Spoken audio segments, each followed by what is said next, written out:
नमस्कार दोस्तों, मैं हूं राजीव और आप देख रहे हैं झारखंड अपडेट। दोस्तों चलिए शुरू करते हैं आज के इस नए सेशन को। और आज के इस सेशन में 25 जून 2024 के इस सेशन में हम लोग देखने वाले हैं झारखंड करंट अफेयर से रिलेटेड इम्पॉर्टेंट प्रश्नों को। दोस्तों इस सेशन में हम लोग देखेंगे 5 इम्पॉर्टेंट करंट अफेयर्स के प्रश्नों को डिस्क्रिप्शन के साथ, और वन लाइनर्स के फॉर्म में कुछ पुराने प्रश्नों को रिवाइज भी करेंगे। और आपके लिए एक अभ्यास प्रश्न भी होगा जिसका जवाब आप कमेंट में करके बता सकते हैं। और दोस्तों इसका पीडीएफ मैं आपको अवेलेबल करा दूंगा बहुत जल्द मेरे टेलीग्राम चैनल पे, आप उसे ज्वाइन कर सकते हैं। लिंक अवेलेबल है डिस्क्रिप्शन में। तो आइए शुरुआत करते हैं इस सेशन को। और सेशन की शुरुआत पिछले वीडियो के अभ्यास प्रश्न से। पिछले वीडियो का अभ्यास प्रश्न था दोस्तों, तुरियाचंद बास्के को किस भाषा के साहित्य के लिए साहित्य अकादमी पुरस्कार 2023 से सम्मानित किए जाने की घोषणा की गई है। Option A Mundari, option B Ho, option C Nagpuri अथवा ऑप्शन डी संथाली। दोस्तों इसका सही उत्तर है ऑप्शन डी, संथाली भाषा के लिए तुरियाचंद बास्के को साहित्य अकादमी पुरस्कार 2023 से सम्मानित किया गया है। आइए इसके बारे में थोड़ा और डिटेल में जान लेते हैं कि कौन है तुरियाचंद बास्के। आपको बता दें कि तुरियाचंद बास्के को संथाली का साहित्य अकादमी अवार्ड देने की घोषणा की गई थी और उन्हें पुरस्कृत किया गया। आपको बता दें कि साहित्य अकादमी नई दिल्ली ने 20 दिसंबर 2023 को साहित्य अकादमी पुरस्कार 2023 के लिए घोषणा की थी, जिसमें साहित्य अकादमी पुरस्कार संथाली के लिए तुरियाचंद बास्के को देने की घोषणा की गई थी।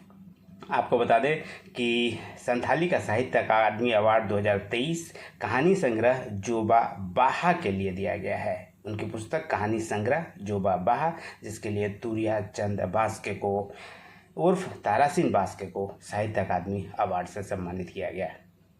तारासिन बास्के के बारे में दोस्तों आपको बता दें कि 60 वर्ष उनका उम्र है और लालगढ़ स्थित पानपुरिया गांव, जिला झाड़ग्राम, पश्चिम बंगाल के रहने वाले हैं और पेशे से वे एक शिक्षक हैं। वहीं बास्के वर्ष 1982 से संथाली कहानियां लिख रहे हैं और अब तक वे लगभग 31 किताबें लिख चुके हैं। ये तो दोस्तों पिछले वीडियो का अभ्यास प्रश्न है जिसे हम लोग डिटेल में देख लिया है। आइए अब आगे बढ़ते हैं और आज के नए इम्पॉर्टेंट झारखंड से रिलेटेड करंट अफेयर्स के प्रश्नों को देख लेते हैं। और इसके तहत आज का पहला प्रश्न है, वेब सीरीज मिर्ज़ापुर 3 में अपने अभिनय के लिए निम्नलिखित में से कौन काफ़ी चर्चा में है। Option A R Madhavan, option B Rasika Duggal, option C Shilpa Rao अथवा ऑप्शन डी आदर्श गौरव। दोस्तों इसका सही उत्तर है ऑप्शन बी रसिका दुग्गल, जो कि जमशेदपुर की रहने वाली है। मिर्ज़ापुर 3 एक वेब सीरीज़ है जिसमें अभिनय के लिए वो अभी चर्चा में है, यानी ऑप्शन बी इस प्रश्न का सही उत्तर है। आइए इसे थोड़ा और डिटेल में जान लेते हैं।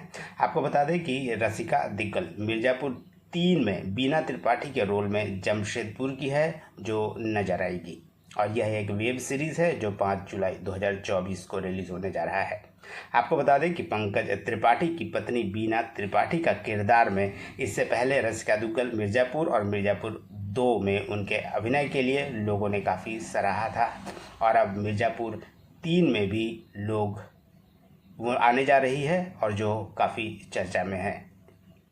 आपको बता दें कि रसिका दुग्गल ने अपने एक्टिंग कैरियर की शुरुआत की थी 2007 में और उनकी पहली फिल्म थी अनवर। उसके बाद से लगातार बॉलीवुड फिल्मों में वो नज़र आ चुकी है। आपको बता दें कि प्रसिद्ध डायरेक्टर इम्तियाज़ अली, अभिनेता आर माधवन, आदर्श गौरव, शिल्पा राव जैसे बड़े सेलिब्रिटीज़ और साथ ही अब नया नाम जुड़ गया है और यह है रसिका दुग्गल। ये सभी जमशेदपुर के रहने वाले हैं। प्रश्न नंबर 2 है, विधायकों और मुख्यमंत्री के मूल वेतन में कितने प्रतिशत वृद्धि की प्रस्ताव को झारखंड सरकार द्वारा पारित किया गया है। ऑप्शन ए 15% और 25% क्रमशः 25% और 50%, क्रमशः 50% और 25%, और ऑप्शन डी 50% और 25%। दोस्तों इसका सही उत्तर है ऑप्शन सी। विधायकों के जो मूल वेतन है उसमें 50% की बढ़ोतरी की गई है, जबकि मुख्यमंत्री के वेतन में 25% की वृद्धि की गई है, यानी ऑप्शन सी इस प्रश्न का सही उत्तर है। आइए इसे हम लोग डिटेल में देख लेते हैं। दोस्तों आपको बता दें कि मुख्यमंत्री की अध्यक्षता में हुई मीटिंग में विधायकों सहित विधानसभा अध्यक्ष, उपाध्यक्ष, पार्टी के सचेतकों यानी व्हिप्स, उप सचेतकों, नेता प्रतिपक्ष के वेतन भत्ते में वृद्धि के प्रस्ताव को पारित किया गया है और यह प्रस्ताव जून 2024 में पारित किया गया। विधायकों के वेतन भत्ता की बात करें तो दोस्तों राज्य के एमएलए का वेतन भत्ता हर महीने करीब 68,000 रुपये तक बढ़ जाएगा। अब फिलहाल एमएलए का कुल वेतन 2,20,000 के आसपास है और अब बढ़ने के बाद हर महीने विधायकों को 2.88 लाख मिलेंगे। अब उन्हें वेतन मद में 60,000 रुपये मिलेगा, पहले यह 40,000 रुपये था, यानी 50% की वृद्धि हो गई है विधायकों के मूल वेतन में। वहीं क्षेत्रीय भत्ता की बात करें तो क्षेत्रीय भत्ता के रूप में अब 80,000 रुपये उन्हें मिला करेगी।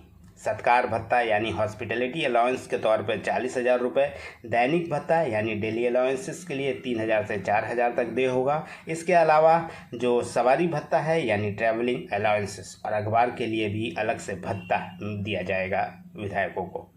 पूर्व विधायकों की पेंशन भी बढ़ाई जाएगी और पूर्व विधायकों की पेंशन में आनुपातिक रूप से वृद्धि करने का निर्णय लिया गया है। इसके अलावा अब हम लोग जान लेते हैं मुख्यमंत्री और मंत्रियों के वेतन भत्ते में कितनी बढ़ोतरी का प्रस्ताव पारित किया गया है। आपको बता दें मुख्यमंत्री का मूल वेतन 80,000 से बढ़ाकर अब 1 लाख रुपए कर दिया गया है, यानी कुल 25% की वृद्धि की गई है मुख्यमंत्री के मूल वेतन में। वहीं विभिन्न भत्तों की भी बढ़ोतरी की गई है और कुल मिलाकर अब मुख्यमंत्री को प्रति माह 3.5 लाख रुपए लगभग मिला करेंगे। इसी तरह अन्य मंत्रियों का वेतन भत्ता 65,000 के बजाय अब 85,000 प्रति माह कर दिया गया है और क्षेत्रीय भत्ते के तौर पर 80,000 के बजाय अब अन्य मंत्रियों को 96,000 रुपये मिला करेगी। वहीं विधानसभा अध्यक्ष के वेतन भत्ता की बढ़ोतरी की बात करें तो विधानसभा अध्यक्ष को हर महीने वेतन के तौर पर मिलने वाली राशि को 78,000 से बढ़ाकर अब 98,000 रुपये कर दिया गया है। वहीं क्षेत्रीय भत्ता के तौर पर 80,000 प्रति माह की राशि को बढ़ाकर 95,000 किया गया है और सत्कार भत्ता यानी हॉस्पिटलिटी अलाउंसेस के रूप में 60,000 के जगह अब विधानसभा अध्यक्ष को 70,000 रुपये मिला करेगी। वहीं नेता प्रतिपक्ष के वेतन भत्ता की बात करें यानी लीडर ऑफ अपोजिशन के वेतन के तौर पर मिलने वाली राशि को 65,000 से बढ़ाकर 85,000 रुपये और क्षेत्रीय भत्ता को 80,000 से बढ़ाकर 95,000 रुपये किया गया है। वहीं हॉस्पिटलिटी अलाउंसेस को 45,000 के बदले अब नेता प्रतिपक्ष को 55,000 रुपये दिया जाएगा। अन्य सुविधाओं में भी वृद्धि की गई है नेता प्रतिपक्ष के मामले में। वहीं जो मुख्य सचेतक और सचेतक होते हैं, चीफ व्हिप और व्हिप, इसके अलावा विधानसभा के अफसरों और कर्मियों के वेतन भत्तों में वृद्धि का भी निर्णय कैबिनेट के द्वारा लिया गया है। तो ये था दोस्तों वेतन भत्ते की बढ़ोतरी से संबंधित डिस्क्रिप्शन। चलिए दोस्तों अब आगे बढ़ते हैं और देखते हैं अब प्रश्न नंबर 3 को। बहन बेटी स्वावलंबन प्रोत्साहन योजना किस राज्य के लक्ष्मी भंडार योजना से प्रेरित है? Option A Paschim Bengal, option B Bihar, option C Tamil Nadu अथवा ऑप्शन डी हरियाणा। इसका सही उत्तर है दोस्तों ऑप्शन ए, पश्चिम बंगाल के लक्ष्मी भंडार योजना से प्रेरित है। झारखंड में शुरू किया गया बहन बेटी स्वावलंबन प्रोत्साहन योजना, यानी ऑप्शन ए इस प्रश्न का सही उत्तर है, पश्चिम बंगाल। आपको बता दें कि बहन बेटी स्वावलंबन प्रोत्साहन योजना झारखंड की गरीब और आर्थिक रूप से कमजोर महिलाओं के लिए शुरू किया जा रहा है। खासकर 25 से 50 वर्ष तक की गरीब महिलाओं के लिए इसे शुरू किया जा रहा है। 1 जुलाई 2024 से मुख्यमंत्री बहन बेटी स्वावलंबन प्रोत्साहन योजना शुरू करने की तैयारी कर दी गई है और आवेदन प्रक्रिया 1 जुलाई 2024 से शुरू हो जाएगी। आपको बता दें कि इस योजना के तहत महिलाओं को प्रतिमाह 1,000 रुपये आर्थिक सहायता के तौर पर मुहैया कराई जाएगी। वहीं राज्य की 38 से 40 लाख महिलाएं उक्त योजना के दायरे में आ सकती है, जबकि योजना पर सालाना करीब 4,000 करोड़ रुपये से अधिक के खर्च आने की संभावना है। वहीं दोस्तों आपको बता दें कि इस योजना को चालू करने का उद्देश्य है महिलाओं को एक बेहतर शिक्षा, स्वास्थ्य और पोषण स्तर में सुधार, महिला सशक्तिकरण, परिवार में महिलाओं की निर्णायक भूमिका सुनिश्चित करना, बहन बेटी स्वावलंबन प्रोत्साहन योजना के शुरू करने का मुख्य उद्देश्य है। इसके अलावा दोस्तों लक्ष्मी भंडार योजना के बारे में आपको बता दें कि लक्ष्मी भंडार योजना पश्चिम बंगाल की योजना है और पश्चिम बंगाल के मुख्यमंत्री ममता बनर्जी द्वारा इसे शुरू किया गया था।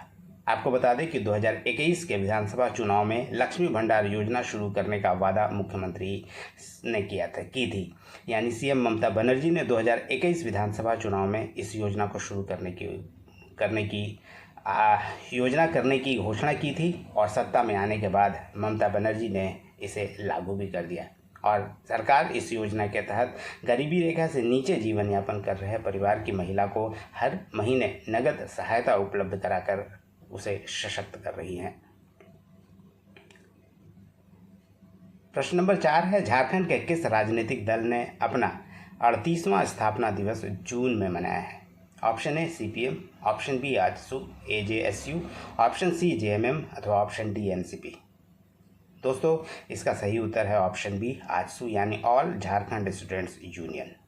इसने अपना 38वां स्थापना दिवस जून में मनाया है।